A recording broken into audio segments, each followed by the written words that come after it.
찬양 우리 하나님께서 기뻐 받으신 줄로 믿습니다. 오늘도 하나님께서 저와 여러분에게 또 세미한 음성 들려주시기를 간절히 원합니다.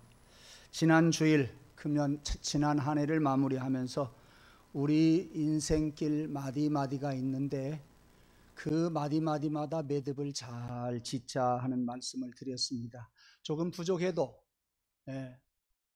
내 마음껏 어떤 일을 이루지 못했다고 할지라도 미완성이지만 우리가 완성이라고 믿고 그렇게 매듭을 잘 지으면서 살아가자고 하는 말씀을 드렸습니다. 이제 새 마디가 시작이 되었습니다. 새해가 되었습니다. 새해 첫 주일을 맞이한 우리 성도들에게, 가정과 가족들에게 생업 위에 하나님의 큰 은혜와 하나님의 큰 하늘의 축복이 넘치기를 주님의 이름으로 축원합니다.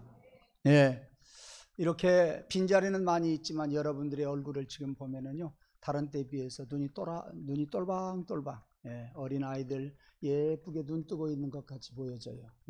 뭔가 여러분에게 새해에 기대하는 것이 있겠다, 그런 생각을 해봅니다. 송구 영신 예배 드리고 또 1일에서 3일까지 릴레이 기도를 우리가 드렸죠. 그러더니 여러분의 얼굴빛이 생기가 난다, 그런 이야기입니다. 무엇인가 한번 쥐어보리라, 무엇인가 한번 해보리라 하는 그런 각오가 여러분들에게 있는 것 같습니다. 여러분들 얼굴을 보면 무엇인가를 해낼 줄로 믿습니다. 여러분이 아멘 하면 내가 아멘 하면 되지 뭐. 아멘. 내가 하면 돼. 여러분 안 하면 내가 하면 돼요. 새해에 건강하시기를 주님의 이름으로 축원합니다.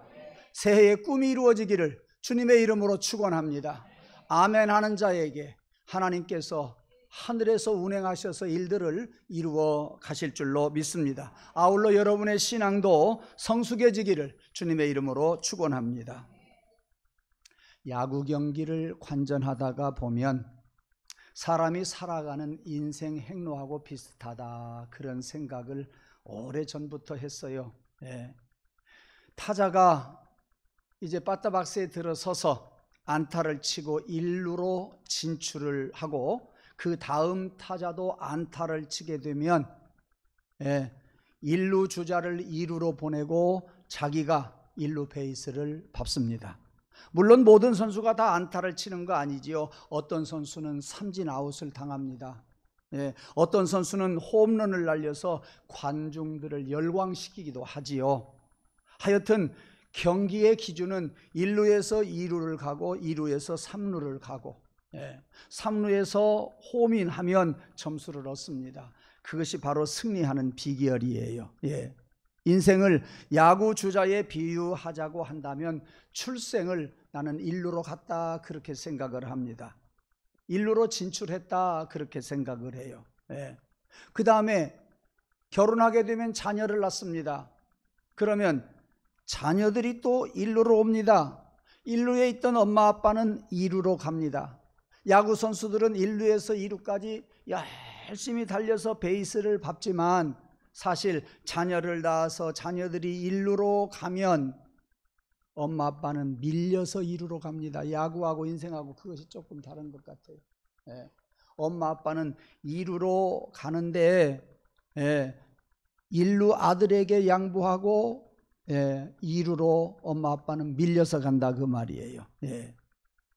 그 결혼한 자녀가 또 아기를 낳으면, 손자들을 낳으면 할머니 할아버지가 됩니다. 어디로 갑니까? 2루에서 3루로 갑니다. 손자가 태어나서 1루로 가고 아들이 2루로 가고 2루에 있던 사람이 할머니 할아버지가 됩니다. 3루에 가서 홈인을 하게 되지요.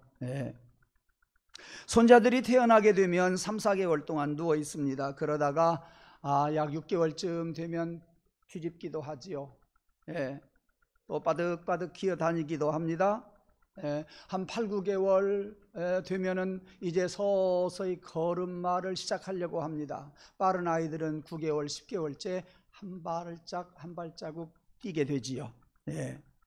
이렇게 손자들의 성장 과정을 보면서 느끼는 것이 무엇이냐?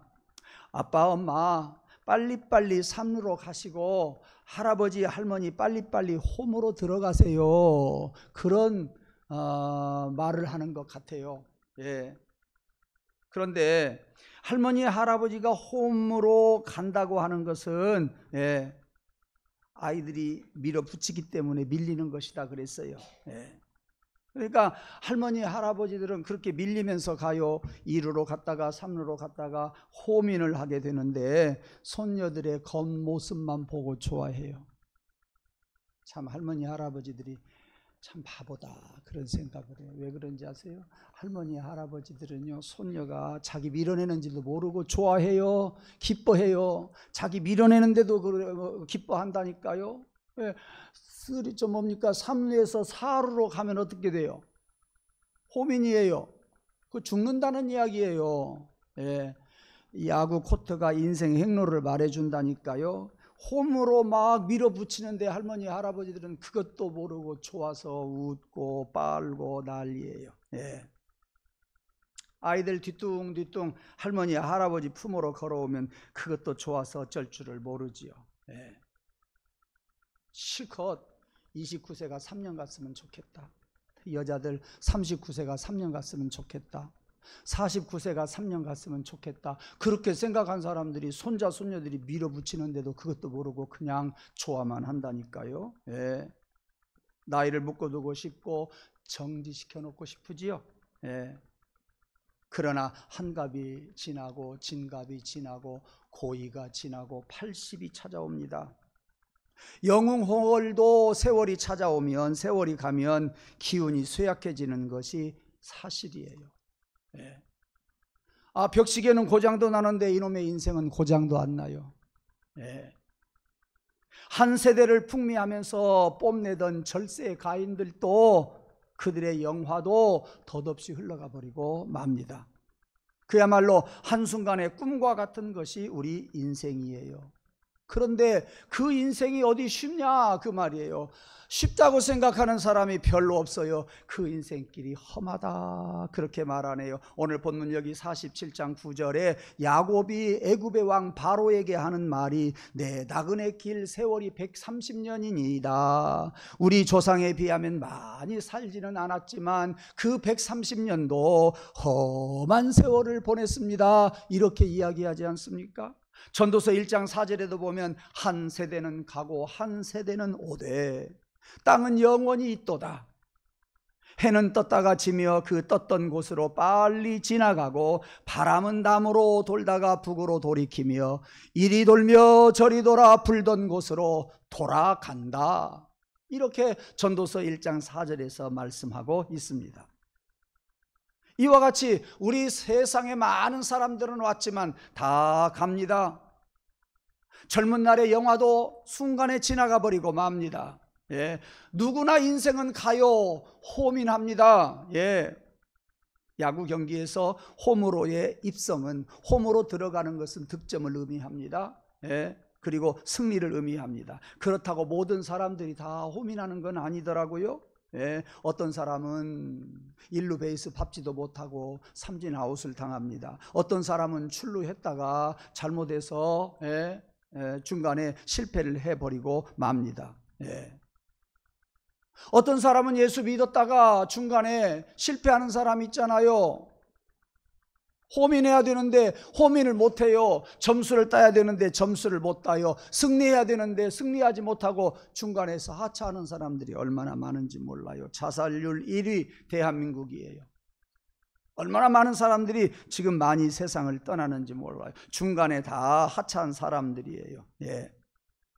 그렇지만 세상 사람들이 안 알아주지만, 나는 절세의 가인도 아니지만, 나는 어떤 부귀와 영화를 누리지도 않았지만 예수만 믿으면 하나님 나라 천국에 들어가서 우리가 천국에 입성할 때에 천군 천사들이 나를 박수치며 맞이하고, 아멘, 우리보다도 먼저 갔던 믿음의 선진들이 수고했다고 잘했다고 박수치면서 나를 맞이할 때 나는 호민으로 들어가게 됩니다.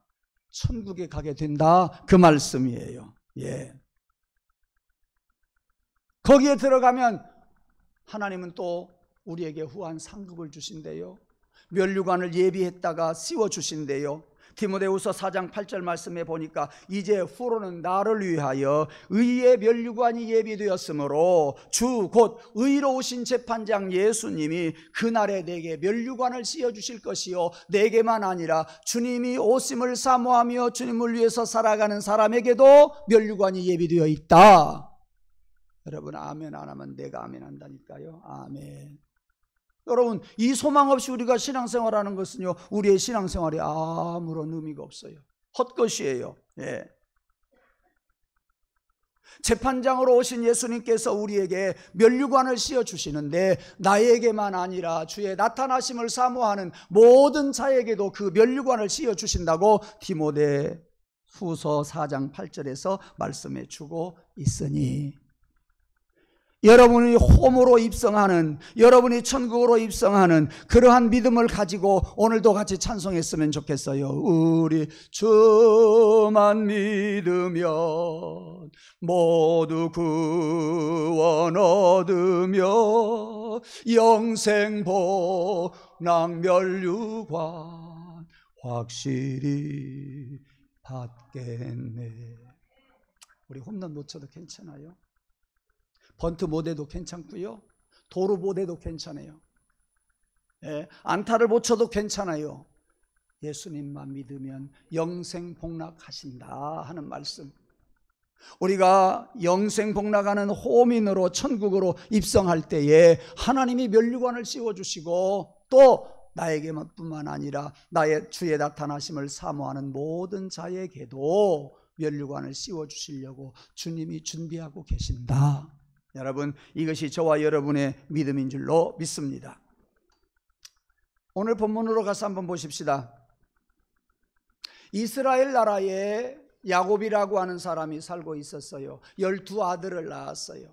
맨 막둥이 요셉이 태어났는데 얼마나 예쁜지 몰라요. 어떤 놈보다도 예뻐요. 많이 사랑했어요. 채색 옷을 입혔어요. 문제가 생겼어요. 다른 형들이 왜 우리 아버지는 막둥이만 사랑해 하고 아들을 미워하기 시작해요. 막둥이를 미워했어요. 형들이 음모를 꾸밉니다. 그리고 요셉 그 막둥이를 팔아넘겼어요. 어디로 간 줄도 몰랐어요. 팔려간 요셉은 어디로 갔어요? 애굽으로 갔어요. 오늘날 이집트예요. 남의 집에서 살았어요. 감옥에 갇혔어요. 죽을 운명에 처하기도 했었어요. 그러나 그가 감옥에 가서 있을 때 하나님께서 바로 왕의 꿈을 해몽할 수 있는 기회가 주어졌어요. 그 해몽을 잘했어요. 그리고 애굽이라고 하는 나라가 그 중동 지역에 전체 7년 동안 흉년이 드는데 해몽을 잘했던 요셉의 해몽으로 인해서 애굽에서는 7년 동안 풍년 들 때 창고를 지어서 가득가득 채워놨어요. 다른 주변 나라들은 그것을 모르기 때문에 준비를 못했어요. 7년 동안 풍년이 들어서 창고가 가득가득 채워졌는데 나중에 또 흉년이 들기 시작하는데 1년, 2년, 5년, 6년, 7년이나 흉년이 들었어요. 다른 나라 사람들은 먹을 것 다 먹고 먹을 것이 없어요. 그러나 애굽이라고 하는 나라, 이집트라고 하는 나라는 먹을 것이 아직도 많이 남았어요. 주변 국가에서 양식을 사러 왔어요. 그때쯤은 요셉이 어떤 사람이 되었느냐? 애굽의 총리가 됩니다. 왜? 꿈 해몽을 잘 해가지고 애굽이 잘 대처할 수 있었기 때문에 그는 양곡을 관리하는 총리로 바로가 세우게 됩니다. 이스라엘에 살고 있던 자기의 아버지와 형들과 많은 사람들과 소와 양을 이끌고 이제 요셉이 오라 해서 애굽에 오게 되지요. 어느 곳에 정착하게 됩니까? 고센 땅에 정착하게 됩니다. 이 고센 땅은 이스라엘에서 제일 가까운 땅이고 애굽의 초입이에요. 애굽 나라의 초입이에요. 그런데 다행스럽게도 이 고센 땅이라고 하는 곳은 삼각주예요. 양쪽에 강이 흐르는 물이 풍성한 땅. 그래서 초지로 유명합니다. 청정 지역입니다. 그래서 바로가 먹을 짐승들을 기르는 장소였어요. 바로가 먹을 짐승들을 기르는 고센 땅이었다니까요. 그 청정 지역에서 양과 소를 잘 길러서 그것이 왕궁으로 다 들어갔어요. 살기 좋은 곳이었지요. 그런데 그곳에 오게 되었어요. 그곳에 오게 되었어요. 오늘 여기 와서 보니까 요셉이 형들을 불러요. 5명을 불러서 누구에게 세우냐? 바로왕 앞에 세웁니다. 형님들, 바로왕 앞에 서거든 형님들뿐만 아니라 우리 조상들이 목자였다고 하는 사실을 알려주시오라고 오늘 본문 앞에 46장 34절에서 형들에게 요셉이 가르쳐 줘요. 5 형들을 바로왕 앞에 딱 세우고 인사를 시킵니다. 그러니까 바로가 물어요. 당신들 뭐 하는 사람들이요? 뭐 하다가 왔어? 그러니까 요셉이 가르쳐 준 대로 우리는 양을 치는 목자입니다 그랬어요. 오늘 여기 3절에 보니까 종들은 목자이온데 우리 선조가 다 그러하니이다. 우리 선조들도 목자였습니다. 그런데요 46장 34절에 보니까 목축하는 목자들은요 그 직업을 가증히 여겼어요. 애굽 사람들도 가증히 여겼고 이스라엘 사람들도 가증히 여겼어요. 별로 좋지 않게 생각했어요. 양치는 거 목자들은요 사실은 많은 사람들이 싫어한 직업이었어요. 여러분 그렇게 몰랐죠? 목자는요 사람들이 싫어하는 그러한 직업이었어요. 가증히 여겼어요. 그런데 요셉이 형들과 그의 조상들이 그 일을 했다고 그대로 말하라고 그러네요.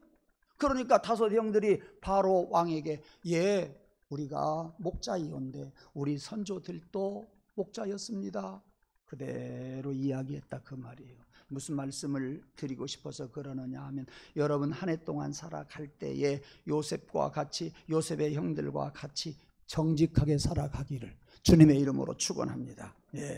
비록 다른 사람들이 안 알아주고 가증히 여긴다고 할지라도 정직하게 살아가는 저와 여러분 되기를 간절히 원합니다. 정직하게 살아갈 수 있는 힘이, 내적인 힘이 저와 여러분에게 있기를 간절히 원합니다.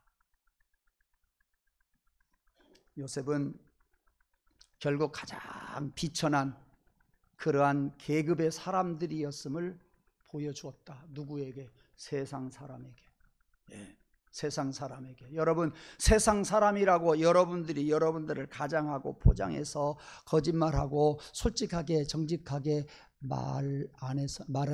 솔직하게 이야기 안 해서는 안 돼요. 솔직하게 이야기해야 돼요. 요셉도 그러잖아요. 지금 형들이 이야기했지만 형들의 마음이 아니라 요셉의 마음이에요. 자기 체면도 무엇이고 자기 명예가 무엇이고 그런 걸 따지지 않았어요. 아랑곳하지 않았어요. 형들로 하여금 정직하게 이야기하라고 했어요. 자기 자신을 정직하게 드러내더라 그 말이에요.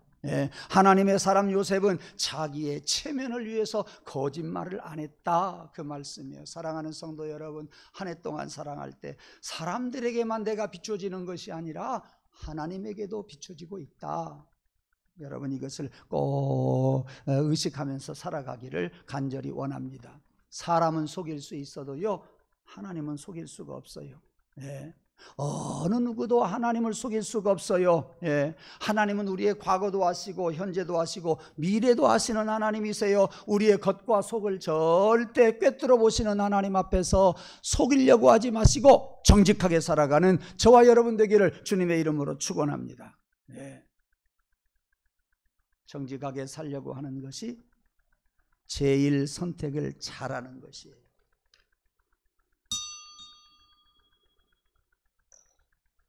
그냥 한번 쳐봤어요. 한번 더 쳐볼까요? 이게 누구들이라는 소리예요. 그 사람은 알아요. 여러분들은 모르지만 그 사람은 알아요. 정직하게 살아가는 것, 이것이 선택을 제일 잘한 사람이에요. 잠언서 2장 7절에 보면 하나님께서 정직한 자를 위하여 무엇을 주신다 그랬느냐 하면 완전한 지혜를 주신다 그랬어요. 완전한 지혜를 예비하신다 그랬어요. 누구에게? 정직한 자에게.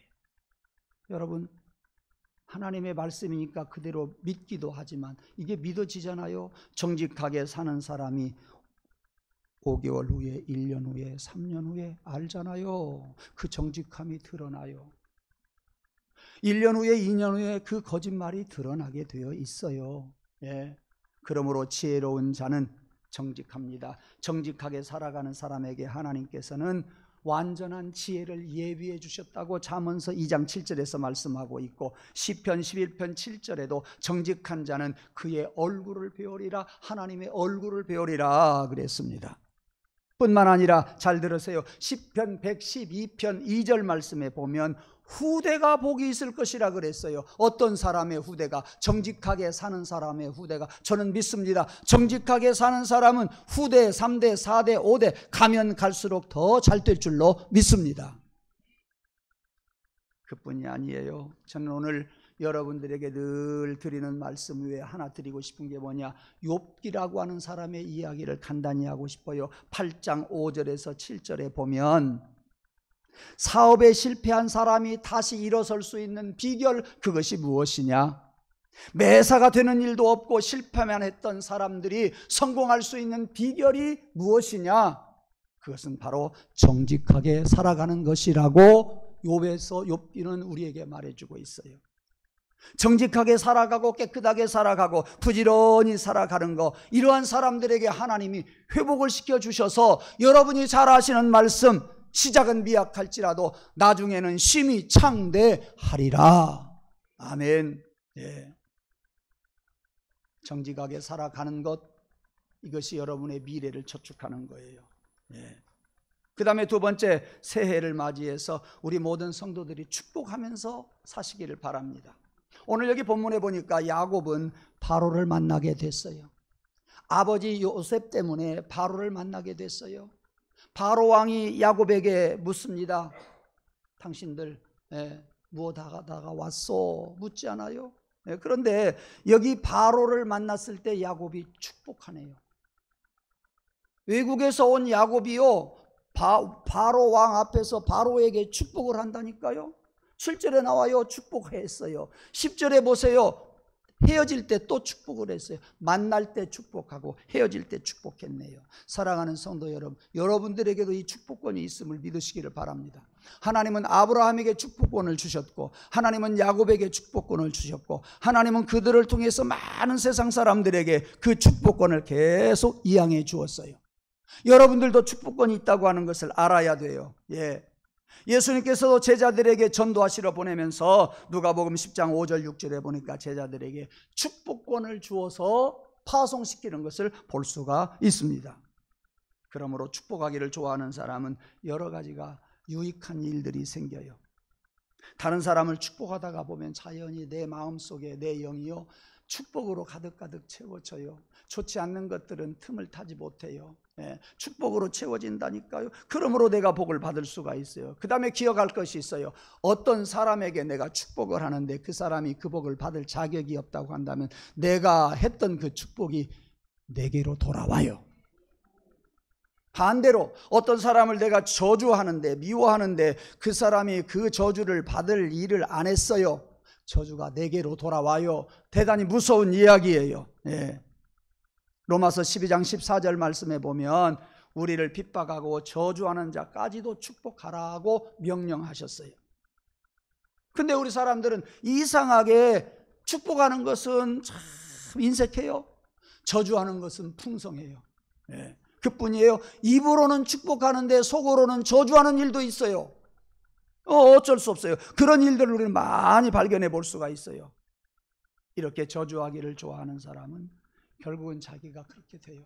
축복하기를 좋아하는 사람은요, 결국은 자기가 그렇게 복을 받게 돼요.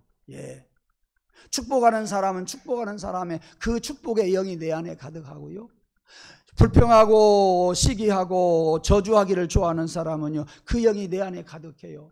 그런 영을 가지고 살아가면 축복하는 사람은 좋은 길로 가게 돼요. 좋은 생각을 하게 돼요. 저주를 좋아하고 시기하고 미워하고 질투하는 사람 좋아하면 그 길로 간다니까요. 왠지 질투하고 시기하는 사람이 좋아요. 그쪽으로 따라가게 돼요. 그런데도 불구하고 그 길이 옳다고 생각이 드는데 이거 어찌해야 되겠느냐 말이요. 여러분들은 축복과 저주를 분별할 수 있는 은혜가 있기를 원합니다. 그저 마음이 좀 안 들어도 축복하십시오. 조금 미완성일지라도 축복하십시오. 지난주에 말씀드렸잖아요. 나를 쓰다듬으면서 나도 축복해 주시고요, 가족들 축복해 주시고요, 성도들 축복해 주시고, 직장에 가서 동료들 축복해 주시고요, 잘한다고 칭찬하시고요. 저주하지 마세요. 미워하지 마세요. 질투하지 마세요. 내 영이 그렇게 흘러가 버리고 맙니다. 내 영이 축복의 통로로 가야지요. 내 영이 축복으로 가득 차야 되지 않겠냐 말이에요.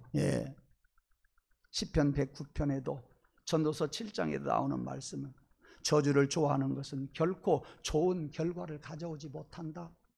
복을 좋아하는 것은 결코 반드시 좋은 일들이 생겨나게 된다. 사랑하는 성도 여러분, 한 해 동안 살면서 만나는 사람 축복해 주세요. 헤어질 때 축복해 주세요. 서로 내가 더 축복한다 말은 하지 아니해도 하나님 축복해 주세요. 저 사람 잘 갔다가 내일 또 만나게 해주세요. 여러분들 여러분의 입에서 축복이 떠나지 않기를 간절히 원하고, 그리고 축복을 해주는 자가 되기를 주님의 이름으로 축원합니다. 마지막으로 세 번째, 금년 한 해 거룩하게 살아가십시오. 경건하게 살아가십시오.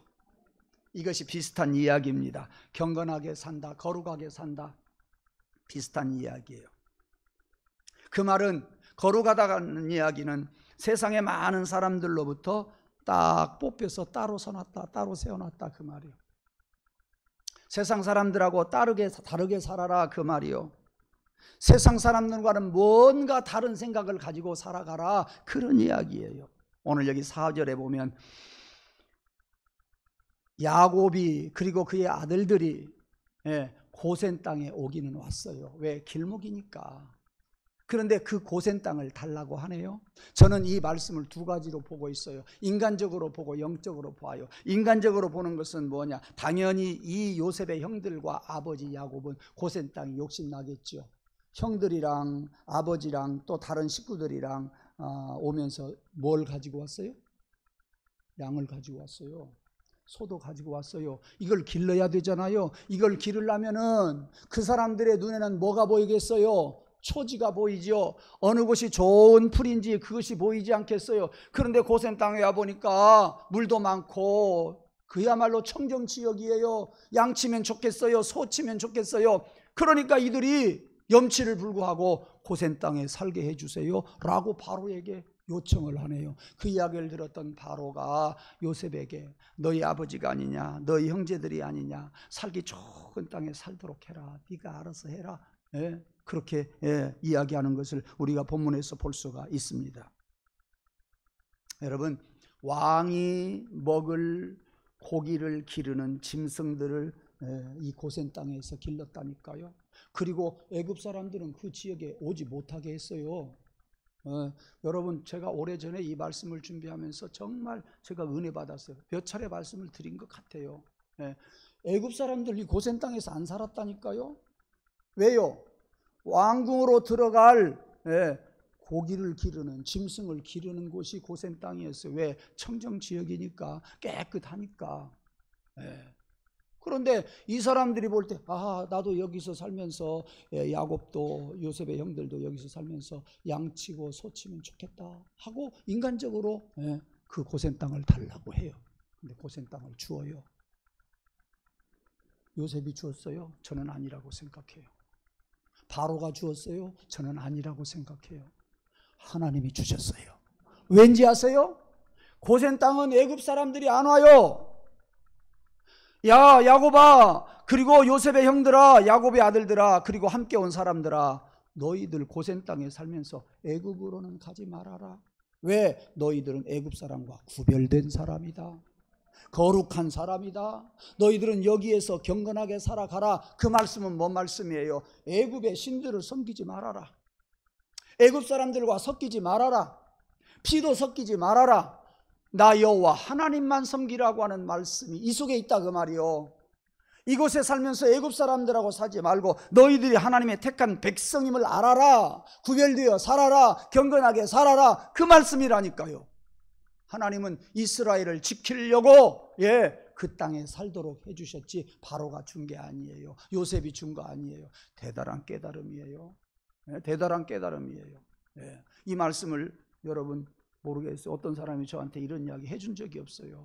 예, 저는 이 말씀을 제가 준비하면서 얼마나 몇 년 전에 은혜를 받았는지 몰라요. 예. 애굽 사람들하고 구별해서 살아라. 그러니 고센 땅에 살게 하마.